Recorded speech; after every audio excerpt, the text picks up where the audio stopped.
नमस्कार, मैं हूं आपकी वास्तु सलाहकार कविता गोयल। आज हम बात करते हैं पृथ्वी तत्व के बारे में। पृथ्वी तत्व क्या है? अग्नि ने बनाया पृथ्वी को। पृथ्वी तत्व हमारी रूट है, हमारी जड़ें हैं, हमारे पूर्वज हैं। अगर हमारे पूर्वज थे तभी आज हम हैं। अग्नि तत्व में हमने जाना कि हम जो समाज में अपना मान सम्मान बनाते हैं, अपना एक नाम बनाते हैं, पृथ्वी तत्व उसी नाम को बनाए रखने में हमारी मदद करता है।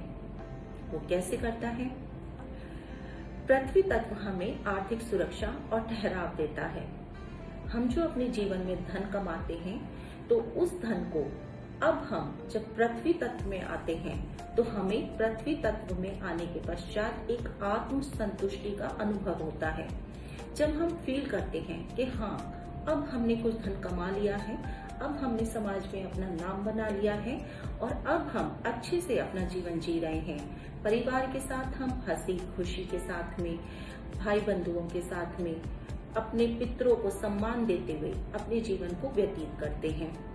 मगर अगर यही पृथ्वी तत्व हमारा बिगड़ जाए तो क्या होगा?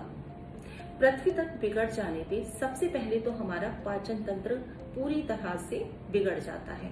हमारे शरीर को पता ही नहीं होता कि हमें क्या रखना है और क्या निकालना है। हमारे शरीर में अनेक प्रकार की बीमारियां, अनेक प्रकार के रोग अपना घर बना लेते हैं। जैसे कि आपने देखा सुना पढ़ा होगा कि पेट से ही सारी बीमारियां शुरू होती हैं। हमारा पृथ्वी तत्व भी हमारा पाचन तंत्र है। हमारा जो पेट है उसका सारा हिस्सा पृथ्वी तत्व ही है। अगर पृथ्वी तत्व में जरा भी असंतुलन होता है तो हमारे घर में लड़ाई झगड़े, जैसे कि आपने सुना, पति पत्नी के बीच में लड़ाई झगड़े, भाई भाइयों में लड़ाई झगड़े, संपत्ति को लेके लड़ाई झगड़े, ये कलह का वातावरण, हमेशा कलह का वातावरण बना रहता है।